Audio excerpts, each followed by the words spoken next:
Edith had gone through a harrowing experience.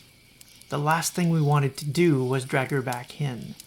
But the truth is, we should have asked her more questions from the beginning, and that being nice about it had cost us days. But in the here and now, there was some jerk turning people into monsters on purpose.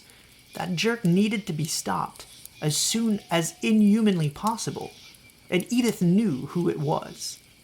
Being nice didn't get us any closer to driving a claw through his or her throat. Being nice risked a new gorehound being born.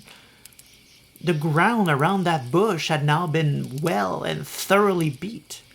Time to push, and Gloria was out of any fucks to give. Combat the worm wherever it dwells and all that. "Do you know who I am?" asked Gloria, sitting on a bench in a park where Edith was eating a sandwich and staring into the distance. Edith didn't immediately snap back, but after a while she distractedly looked at the muscle-bound woman next to her, like it was the first time she'd seen a human. "Not a damn clue," Edith answered. She played brave, but she was clearly uncomfortable. Sure, there was the fact that Gloria was at least 3 times her size, even in Hamid.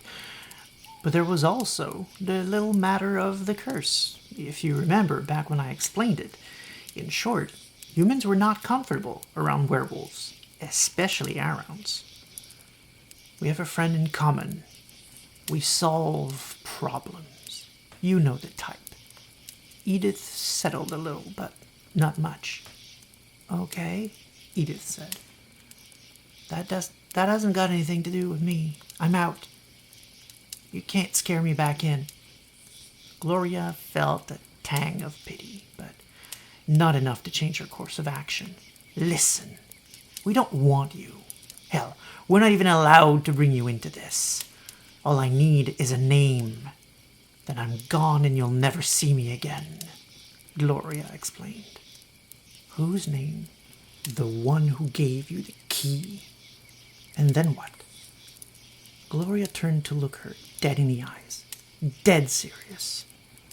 "Then you'll never see them again either." And so we got a name. Evan, a member of the kitchen staff. Some nights he meets with interested parties once the kitchen is closed, and he gives them some of the keys. "I don't know how many he gave," Edith had said before they parted. "But I know where he steals the movies from. I traced him online to a site on the dark web where security is ridiculously tight. I couldn't get in. It's got corporate or governmental backing with that level of security. Or maybe it's just some rich kid. I don't know. I was afraid to find out, but it's got some big players involved. And I think the movies, they're real." Gloria had heard what she needed to hear. She just nodded her thanks and left. Taking Evan out had to happen, but we knew of 3 Black Spiral dancers, and we didn't know if Evan was one of them, or how they fit into this, if even at all. One step at a time. We'd move in on Evan at night, once Jill was fast asleep, and Jane could escape by the window. We hadn't really talked about it since the fight in the Umbra, but it seemed we'd all decided that she was all in with us now, even if she was also becoming semi-friendly with Aaron Stormclaw. He was teaching her how to fight now, not just physical enemies, but emotional ones too. Gloria was very pissed at no longer training Jane, but that was the price of peace between our pack and his. It seemed, so we paid it. In return, he didn't know it, but she taught him how not to be a fucking Garou-born hating jerk. She wasn't making much progress on that one, but one can hope. Sarah, however, was still the one teaching Jane about all things spiritual, but that day she only found a note saying that if she had questions, she could take them up with Vivid Keen the Garou she'd seen running the moot Rite not that long ago. It occurred to Jane that she hadn't yet learned about all the tribes, didn't know much about vivid keens, and that Sarah had not specified her questions had to be about spirits. Tracking down the caller of the wild, Jane found Fur deep in the woods, lost in the wildest corners of the Sept spawn. Faye was engaged in conversation with something that didn't seem to be there, but the cub knew by now that experienced thurges such as Vivid Keen had senses she hadn't yet mastered, so she waited in silence. "Anything important happening?" she asked when the thurge seemed done. "Oh, just a little dramas, as I call them. The balance of the forest must be kept. Someone built a personal shrine to Hummingbird some time ago. A spirit they favor. Didn't think it would be a big deal, but hummingbirds are very territorial. And now all day I hear tweets of distress from one bird spirit or another who's been displaced or who is declaring war as Sarah and I try to smooth things over." "Wow, that's all it takes to throw things out of balance?" reflected Jean. "That's all it takes. Let's just say the individual has been told the error of their ways and will not build another shrine before getting my permission. Seems wise. But why do we care? About spirit bird territories, I mean. They live here, on the Sept. They are under our protection. They rely on us to keep them safe and happy. Every spirit within the bond was either there before us or has been invited by us. The balance between all those spirits has been carefully cultivated for centuries. If we do our job, they can do theirs, helping us in infinite ways." Then Faye added conspiratorially, "And birds are such good spies, don't you think?" Jane laughed. Finally, a conversation that wasn't just a lot, you know? "But you and I haven't spoken much yet. I'm sure you didn't come all this way just to ask about birds. What can I do for you?" "I would like to learn about your tribe, if you don't mind," Jane answered. "Horace says I need to know about them all before my rite of passage. Knowing which tribe suits me and trying to gain the favor of its patron might help me join the tribe I like best. I know the patrons have final say, I get that, but he says it can influence their choice." "Ah, what do you know of the Black Furies?" Faye asked. "Pretty much nothing, but..." "Yeah, no. Hand the mic over to me." No one respects narrative liberties anymore. "Horace, you've been talking for what feels like months. Take a break. Go on, shoot. Okay, now, where were you? Right. So, Jane wanted to know about us. When Jane came to us, she had heard the one thing that everybody always hears about us. So, felt sane to start there. No males. Okay, well, what I actually said was, we are not actually about the rejection of the male gender itself. But what we are about is the rejection of the lies that grant dominion to the corruptive force of patriarchy. People take one look at us and miss the point entirely.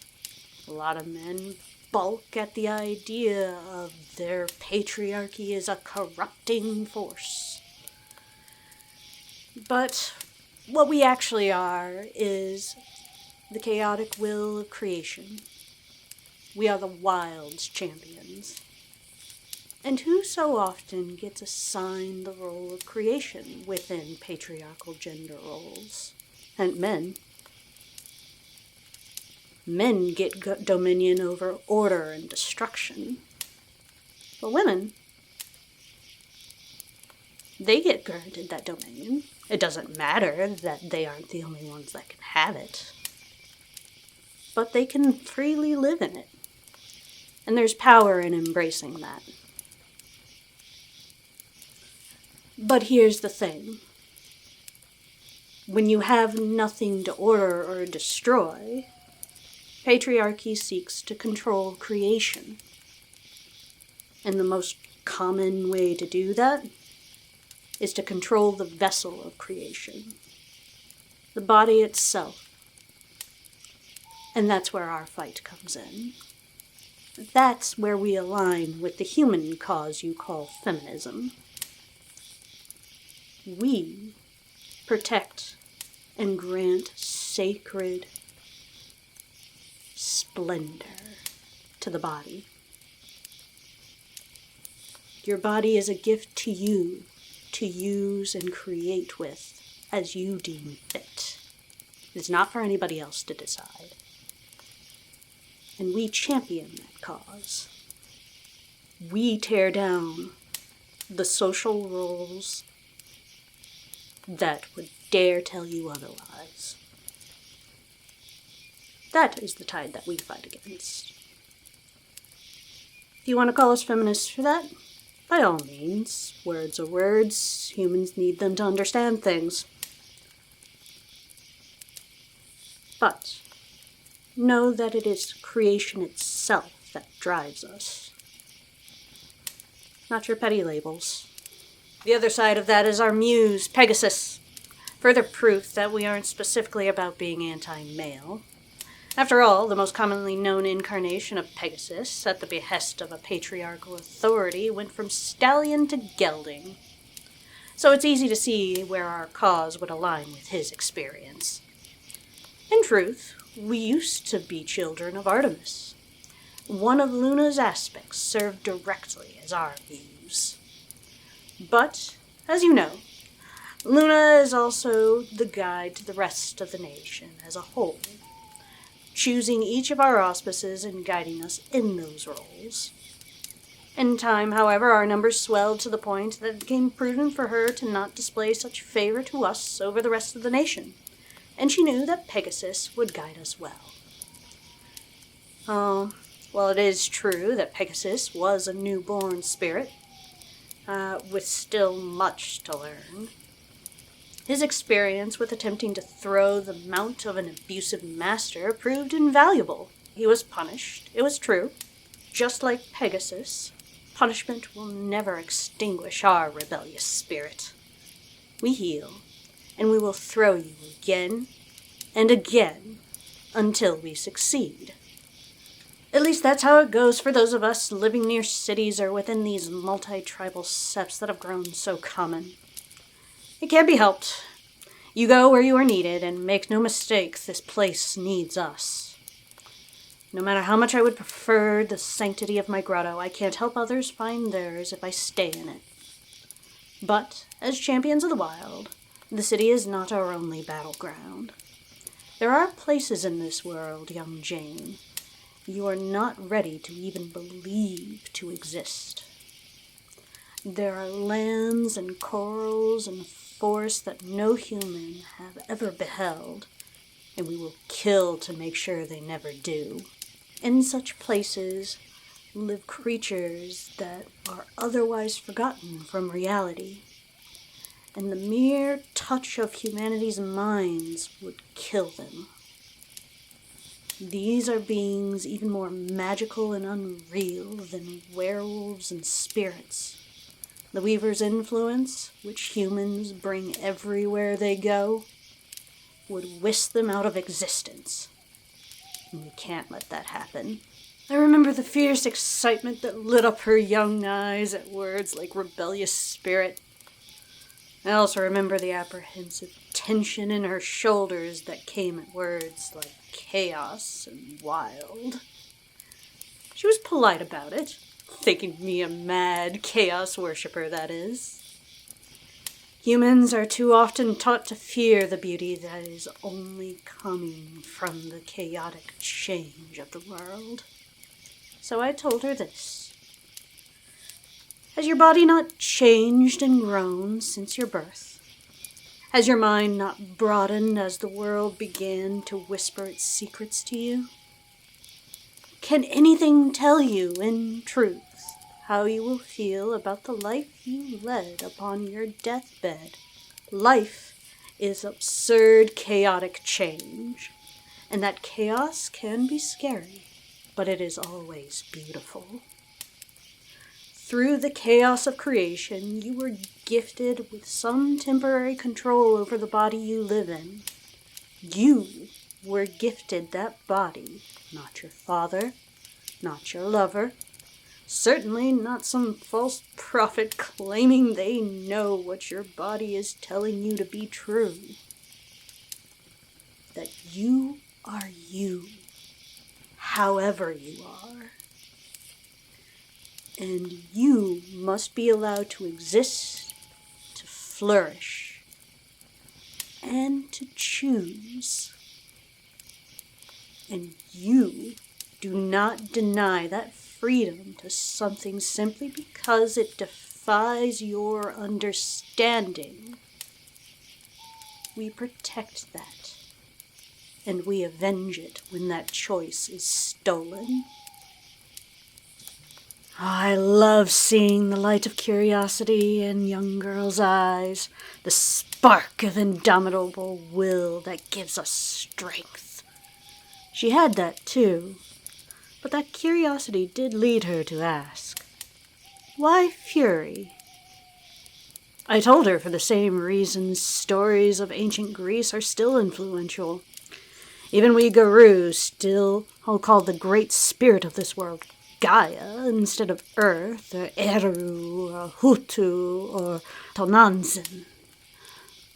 But if you want to talk about the influence of Western colonial powers and their absolute worship of everything Hellenistic, I believe younger sibling will have wiser words for you on that. Still, I find no shame in understanding our 5 founding members from the age from when the gauntlet was thin as Gorgons.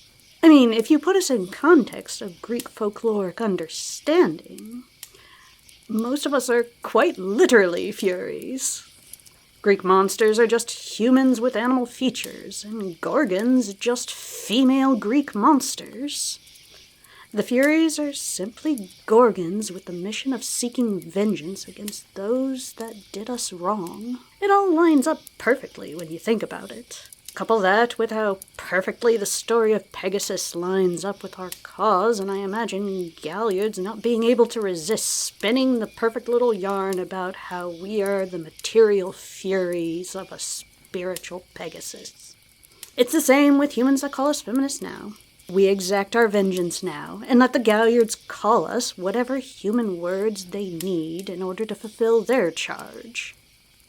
Besides, if Gaia didn't think us right to rage, then we wouldn't be Garou. If you name Gaia's gift, it only seems appropriate to name how we hone it. To be honest, I'm more interested in if the word fury scares you. A lot of Hamid girls seem to fear that word, fury. Hysteria, I believe, is what is often attributed to it. Patriarchy tries to dismiss your fury with that bitter word, as if you are an infant that doesn't understand that unbridled rage can lead you to thrall. We call ourselves Furies because not only does it describe what we are, but it instills fear in those who would try to shame us in feeling our rage. We also understand that fury can have many states of being and fulfills many useful roles, just like us. If nothing else, think of your fury as Luna with her many different phases and names. She is Artemis the Hunter, the virgin goddess. She is Saline the Mother, pregnant and full of potential. And she is Hecate the Crone, the wise and something truly dangerous elder. We are all of these, Mother, Maiden, and Crone, the 3 aspects of the goddess. So why not embrace that? And then she did the fidget. Humans are so weird with your understandings of the aspects of gender. She stammered and stuttered, and Eventually, I just cut her off, and I said I am treated well by my sisters and siblings. In fact, so well are folks of my persuasion treated that one managed to rise in the ranks of leadership in the Sept in Australia. Sure, there are rotten sisters that will try to debate the topic, and there are plenty of rumors that I believe were substantiated by an outside influence maiming one Galliard's words to say something that he did not mean to say. But that is something completely different, and you can be absolutely assured that, if nothing else, Pegasus welcomes me into the Furies. And all my sisters and siblings embrace that. When she left, her mind was full of ideas and possibilities. I was proud to say that I think I did have an impact. Rightfully so. After that, she left the Sept for home. She'd already learned so much about the tribes, all of which had elements she liked, and some she had reservations about. These thoughts stayed with her as she ate and did her homework, all the way until the time finally came to look outside through her window at Luna's, or should I say Selene's, full glorious form. An auspicious form, for tonight was pregnant with many possibilities, for tonight the Garou were going to war.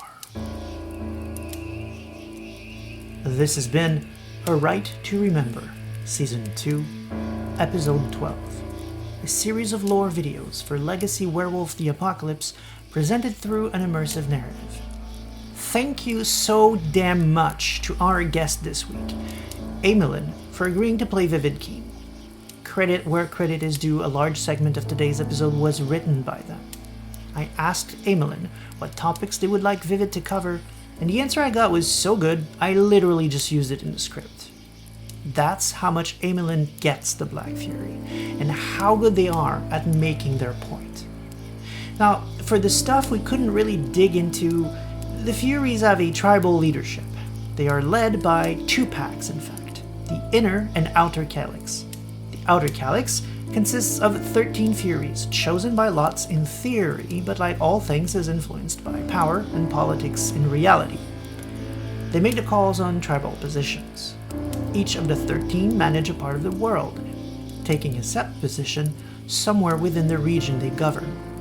From there, they remain in close contact through spirits or, cell phones. The Inner Calyx is... I don't know. No idea. The books don't really say much. It's set up like a bit of a mystery. The first edition book hints that it could be tied to the safeguard of 5 ancient relics the goddess gave the first 5 Furies. That's all we get? Sorry. Another cool thing though about the Furies is that they actually take the mystical aspect a couple of steps further than most tribes. The concept of maiden, mother, and crone determines what the Black Furies call an age role. You are a maiden until you give birth, regardless of whether or not you are a virgin. Once you do give birth, you are a mother. And once a Fury can no longer bear children, from age, injury, or straight up being born infertile like a Garou born, they become known as a crone. This role affects your spiritual resonance. I wish the books did more with this, but at least page 78 of the second edition tribe book lists a few rituals that can only be done by Black Furies of the appropriate age role. Thematically, I think we've covered the topic pretty well, but there are a few things and misconceptions I would like to talk about here. The Furies are often seen as a counterpart to the Get of Fenris, as they are both warrior tribes. One is female only, and the other often seen as simplistic macho dude bros. But that's entirely missing what the Get actually are, and it's also missing what the Furies are. For one thing, the Get care about strength, not gender. As for the Furies, they're more than warriors, they are mystical avengers. They have a deep veneration for the female mysteries, a love for the 3 aspects of their goddess, and a cause in championing the wild. in that respect, their actual counterparts are the Fianna, who are mystical hunters with a deep veneration of the male mysteries, a love for the three aspects of their god, and a cause in being the defenders of the lands and rivers, friends and brothers and lovers to the Fae. How is that anything other than also being champions of the wild?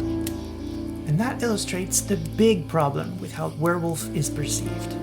Folks tend to focus on the superficial, so the popular view ends up that it's a game about mindless violence, while it's in fact the most philosophical and political game I've ever seen. Opinion mine, your mileage may vary and all that. The problem is also why the Furies are perceived as only men-hating feminists. The truth is that the tribe isn't about male hatred. It's just not. Even if a lot of the language used really confuses the issue. It is a damn cool tribe, designed to make you think about how things are not equal and how that needs to change. It's supposed to make you think about gender norms, about how our world's treatment of women hasn't been great, and that we aren't doing enough to help women in bad situations, or just fighting to decide what to do with their own ovaries. We aren't doing enough about children in bad situations with abusive parents. The Furies fight back against all of that, and so should we all. Please don't start with that. What about us men? The Furies don't stop you from helping them, but the Furies see women as the source of life, and for reasons of mystical beliefs, focus their energy on that cause which means so much to them. The Furies as a tribe don't hate men. Some might, as an individual choice. Many of them, in fact, but that doesn't make it a tribal thing. That makes it a character trait. Now, to be fair, the books do hint that Black Furies used to be against men. They used to kill their male children and were against having male lovers. But, and this is important, the books also say that they have moved on from that. Hate is where the conversation started, not where it is now. This is key because it makes the notion of progressing the dialogue, of becoming better and more accepting, literally an aspect of the tribe. Change and social progress is coded in its themes, not hatred. We must grow and be better than that, is what the tribe is saying, albeit with limited success and through confusing messages. And beyond the gender thing, the Furies represent the wild magic, the places of the world where there is still some mystery left and how that is dying. Humans are choking the world, taking it ever closer to stasis, and the Furies are fighting against that. Whatever is left of actual wild, chaotic magic in the world, they aren't letting anyone else near it. And that preservation aspect is just as important to the Furies than the gender thing. In closing, the tribe is getting a lot of change in W5. Gender is no longer tied to it at all. All are welcome. They also took out creation, philosophy, motherhood, female mysteries, and anything related to the wild. The tribe is now only about fighting for social justice, with a special focus on fighting against abuse of power, breaking down doors and presumably faces, stopping the world from getting better, which would have been fine if they had not also made going too far and making things worse a part of the tribal identity. And that's a damn shame. We used to have a deep and beautiful tribe, and now we have problematic, crazy extremists. Anyway, for another good take on the tribe, I recommend checking out Ryan and Amylin's Black Fury episode over on the Werewolf Den. It is absolutely spot on, and they make some amazing suggestions for character concepts, especially with the lupus point of view that is rarely, if ever, taken into account by the books. It's easily one of my favorite episodes of theirs. Check it out. Come back next episode for a mystery try. Dark secrets are afoot.